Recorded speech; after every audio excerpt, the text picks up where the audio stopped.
this morning, I'm not going out there for start off. It's chucking it down. And me getting my back covered in whatever's on the trail flicking up off that bicycle isn't my deal at all. Not this morning. I don't feel like being challenged in that way. So what I'm going to do this morning, by way of alternative, is tell you a tale of how I left the south. As you can tell by the way I speak, I'm from the south of England. I'm actually from the southwest by birth, but the accent comes from South London. Now, in 1994, I had what you might call a low point in my life. I wasn't working. I was in a toxic relationship with my boy's mum. It wasn't working. We were tearing lumps out of each other. I couldn't get any work, didn't make things easier. And it was 1994, that's right. I left the railway. I had a good paying job. I was a train driver. I was ASLEF Union elected representative, LDC rep, they call it. I suppose you might say shop steward in other places. But I had safety concerns. They were doing all sorts of things to gear up to privatisation. And there were niggles and conflicts about that. But the main one was safety. They were rationalising the track, making single line sections between Oxted and Uckfield, which was where I did most of my train driving. And these safety concerns were quite serious. They did the single lining. They gave us these huge mobile telephones. If you remember with the early Motorola's, they were great big briefcase things. They were great big heavy things. You certainly wouldn't get one in your pockets. So these were this was the way that we reached out to the world when we needed help, because we couldn't get near any telephones. Cut a long story short, I was worried about a particular signal which had been reported a few times. I'd written letters as ASLEF rep. We were worried that there would be a crash if two trains went onto the single line at either end and met in the middle. And that's what happened in October. Now, I left in the summer of 1994. In October there was the famous, infamous Cowden rail crash. I'm not going to get into details of it. I've got my opinions, and my opinion differs from the official printed version. And anybody that was at Norwood Depot at that time would probably share my opinion about it. For legal reasons, I'm not going to go into who killed who with what. But my head was a mess. There was no way. I had an option of going back to Red Hill. I could transfer to Red Hill. I'd had 6 months off, been a bit poorly. At the end of that time, I had a chance to go back to Red Hill. I didn't want to go back to Red Hill. Didn't want the railway at all. Just thought if they didn't kill me that way, they were going to kill me another way. So I left. And I was in a bad way with trust. I couldn't trust anybody or anything. So, I'd had enough. The relationship fell apart. I was no longer living down there with the kids. I went back for a while. I was living in Kent, by the way, then, near Dartford. A place called Greenhithe. Ever heard of Greenhithe? Near Swanscombe. Just to the east of Dartford there.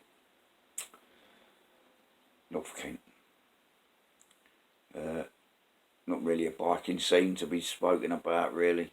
Not that I was involved in. There was a motorcycle action group. I went to the Orange Tree a couple of times. I didn't really get on. Didn't gel with the people there so much. So I come back to Croydon to my mum, tail between my legs. No job, no prospects. And it weren't great. It was alright for a couple of weeks. and I had to be off on my own. Well, I managed. I don't even know how it come about now. I was pounding the streets and pestering everybody to give me a job. What could I do? What can a train driver do when you're not a train driver anymore? Well, before I'd gone into the railway, I was a courier. So I tried to get back into that. I didn't have a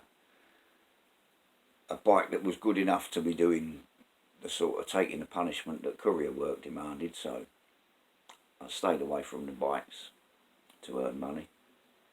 And I thought, well, I had a man in a van little side business going before. I'd go and do courier with a van. So I pestered everybody, and eventually Citylink took me on. They were based in South London then, or the depot I was at. Got a job with them. I was with them a few months, and life started getting good. I was going to see my boys every weekend. Had a bit of spends in my money, in my pocket. I was paying my taxes, paying my way again, being a contributing member of society again. Felt good, you know. But it was still South London. It was still the same old ag, getting everywhere was a pain in the backside. And in Croydon they'd started doing the tram lines then. Anyway, by dint of an issue that we won't go into, I started looking around for a transfer. I was happy there. It wasn't my work. It was just a South London thing I could do with getting out. And I had an opportunity, completely left field, to try Sheffield. So I went up there a few weekends, trying it out. Liked the place, to be fair. It was a bit like South London, in the way that there was lots of people, it was a city, it was multicultural. But it just seemed a bit more laid back. Compared to London, it was laid back. So for a boy like me, I thought, now then, I can afford the prices of the houses up round here, which were, I mean, a 3-bedroom house round Firth Park in them days, you're talking about £9,500. Ain't a lot of money, you know. You can have one with windows in it for 15. So I made the move. I put in a transfer request. There was a Citylink franchise in Sheffield. Put in a request, got my move. And I moved to Sheffield. And apart from the losing of the leg in 2000, it was the best move I made. I could flip from one job to another. If I didn't like the job, I could be out of the job. Everywhere I left, like when I left Citylink, I went to another courier firm.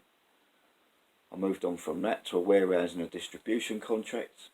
Moved on from that to a transport department in a quarry place, RMC Aggregates. I don't know if you remember them. The orange wagons it was. And I'd like one of them things called a career for a while. And it was good times. If you wanted another job, you could just go and get another job. There was plenty of jobs people wanted all over the place. And me being not too shabby with the computer stuff, I could get in, you know, literacy, numeracy, and as you might say, I could get on with. I was pretty fair at all that. I could pass all right at an interview, and I got loads of jobs. And up until November 2000, when the old accident took my leg off, things were really, really good. Things were really, really good. And to be fair, even after the accident, it wasn't the end of the world. It really wasn't. It was a start of something new. So, new starts. New starts. In 1994, I thought it was all over. I thought I was going to go and jump off the bridge at the Brent onto the M25. There you are. That was going to be me done. And now here we are, 2020. And I'm sitting here looking into a camera, trying to lift the spirits of people in the world, eh? In my little world. So it's never over. It's never as dark as it seems. It's all a con, all this negativity. It's a con, it's a trick to try and make you believe that you ain't nothing, that you're going nowhere, that you're not going to be successful at anything. It's a con. Don't believe it, folks. If I can dig myself out with a little help. Didn't do it all on my own, obviously. People that give me the jobs had to give me the jobs. But if I can do it, you can all do it.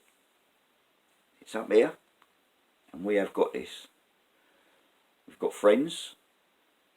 If you're watching this, you've got friends. Trust me. Never be in the doldrums. Never let the doldrums beat you. We've got this. We can do this. It's tough times out there at the minute, but we can do this. And we are going to do this together. So, you all have a good day.